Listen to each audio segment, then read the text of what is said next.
What is up, YouTube? This is Danny DRACO with another MIR4 video on how to max out your blue gear to tier 4 with +5 enhancements or better in 3 weeks or less. Make sure to watch till the end of this video so you don't miss out on some very important tips. Before you go down and comment and say, "But Danny, you don't even have max blue gear yet," please know that I'm fully aware of what level my gear is. However, I didn't want to wait another week to release this video when I have already discovered the fastest method.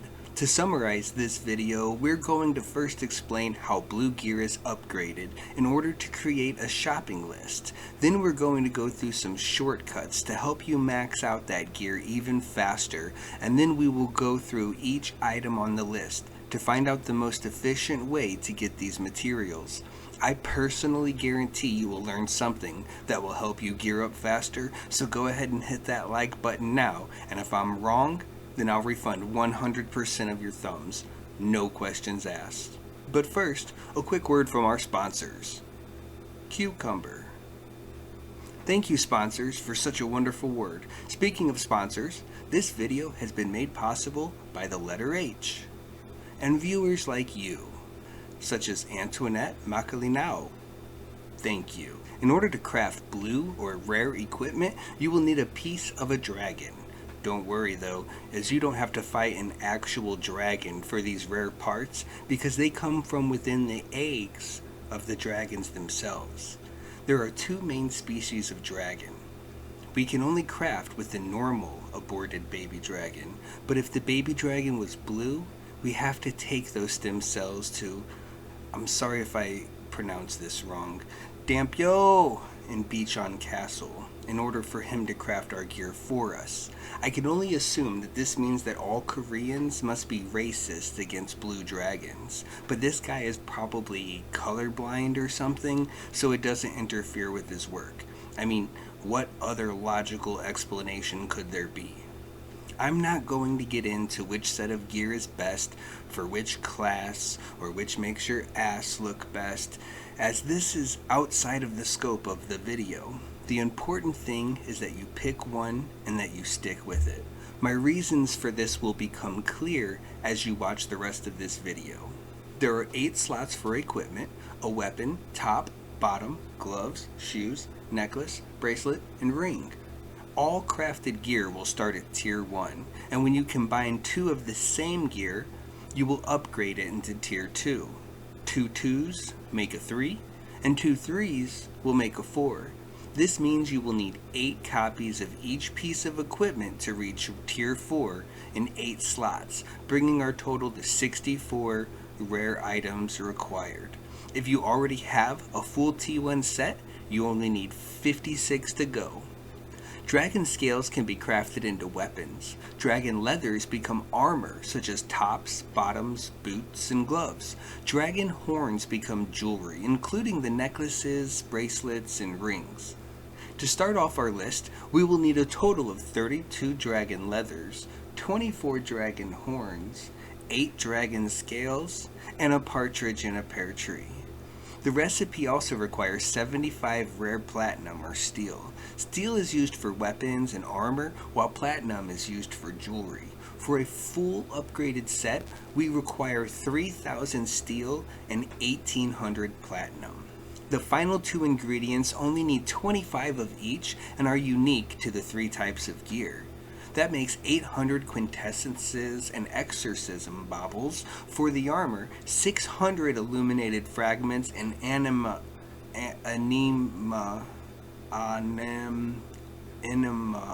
sound it out,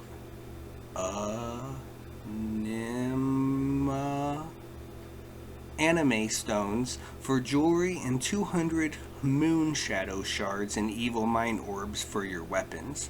That's not all, because we need to infuse these items with dark steel and copper in order to combine it together into something useful. So I just dropped the money on it like this. Holy shit, it worked! We are looking at a crafting cost for 64 pieces of gear right about 2.4 million copper and 1.2 million steel. But wait, there's more. In order to merge those pieces of gear, we must also pay for a grand total of about 8 million copper and 4 million dark steel. You didn't forget about enhancements, did you? I mean, we need to enhance the items at all 4 tiers to +5, which takes about 6 attempts on average and would increase the amount needed to 10 million copper and 5.5 million dark steel. But what about enchantments?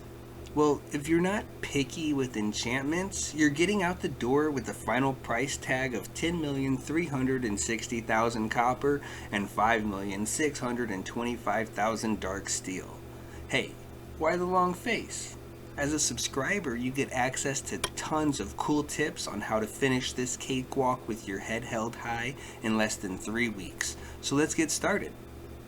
I know I said you would need 64 items, but you will get some as first-time rewards for completing various raids and boss raids. I've covered some of the tougher ones to beat on my channel. If you're struggling, go check out those guides. There are also some gears that you can obtain through quests and requests once you reach the snake area. It is always better to go as a group so you can get them sooner than on your own. Grab all the gear, even if it's not the gear you plan on using in the end. This gear can be sold on the marketplace for gold, which can then be used to buy the type of gear you prefer. Keep in mind that you'll have a transaction fee when using the market based upon your conquest towers.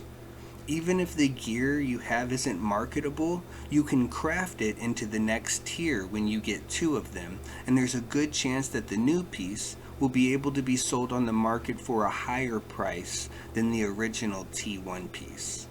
Upon reaching level 55, you'll be rewarded with an exchange ticket that will allow you to make a piece of gear you don't want into the alternate version that you do. Do not waste this on a T1 item, as you can double or even quadruple the value if it's used on a T2 or a T3 piece. With all of the easy ones out of the way, you'll probably need about 30 more pieces that you're going to have to craft yourself, but we'll keep the calculations at 64 to give ourselves some extra time to account for maintenance or time spent that you are not following this guide. Dragon material is like a box of chocolates, because you always get too many of the ones you don't like and not enough of the ones that you do. In addition to quests, requests, the main story, raids, and boss raids, these can be obtained through unsealing chests. It is possible to trade 30 dragon rare statues for a chest that will contain a random dragon material. And by random, I mean whichever you already have the most of at the time. You can also purchase a rare dragon chest from the clan shop for 55,000 clan coins for a chance to get a dragon material, but don't be surprised if you get 50 of the most expensive identification scrolls that have ever existed by mistake.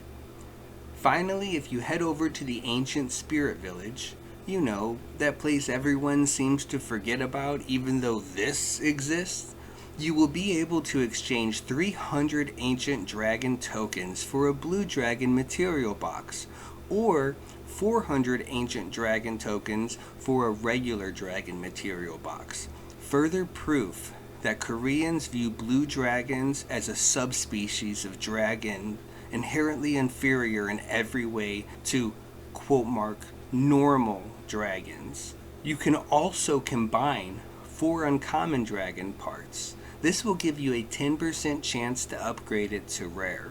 Summoning dragon parts with tickets or copper will usually give you uncommon parts that can also be combined, but you have a chance to summon higher level parts as well. With the quest rewards, statues, and tokens, these dragon parts have always been the least of my concerns when trying to upgrade my gear. So with that all said, let's move on to the next items on the list. The biggest challenge for me has always been accumulating enough rare steel and platinum, as so many are required to craft each piece of gear. At first, I was crafting all of the uncommons that I mined into their rare form, and that would increase the cost by 250,000 copper and 125,000 dark steel per item. This was taking forever, and then I started doing the daily missions in the snake pit area that reward you with 4 rare steel or platinum. 30 of these missions a day, and I was collecting an extra 120 steel or platinum each day. Solo, this may take me around 4 to 5 hours, but with the full party, you can clear them all in about 2 to 3 hours. If you end up with 6 or more people in your party, it is possible to form multiple parties of 5, and everyone can still get credit for the quest, as opposed to if you ran a 15-person party.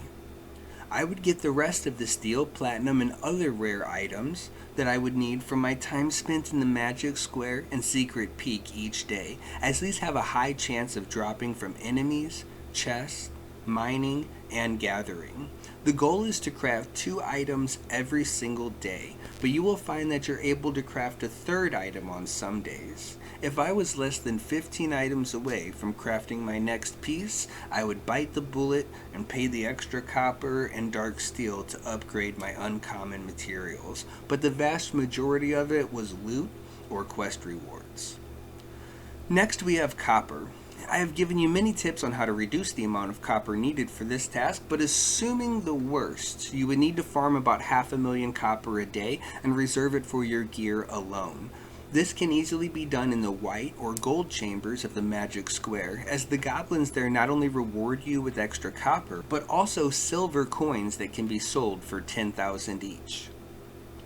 Last, we have the dark steel, and if you want to be able to keep up with the pace, you need to be able to mine about 260,000 per day. After doing the dailies, raids, square, and peak, most of your time will be spent mining in order to accomplish this.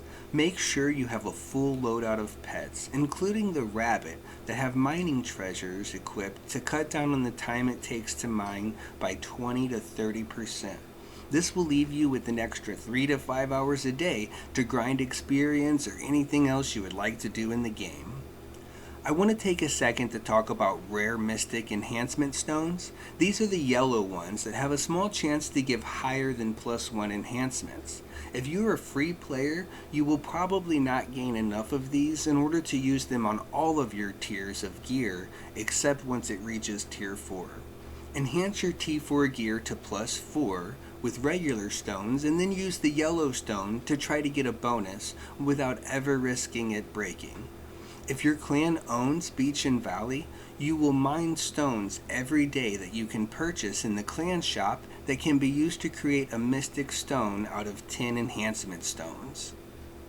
If you only reach +5, it is possible to use a darkened enhancement stone to lower it back down to +4, so you can try again with another mystic stone. If your clan owns the Snake Valley, you will mine stones every day that can be purchased in the clan shop to create these darkened stones. The creator of these stones is the NPC standing next to Dampyo in Beachin Castle. That is all I have for you in this MIR4 guide. I hope to see you around in that shiny, maxed blue gear soon. Peace.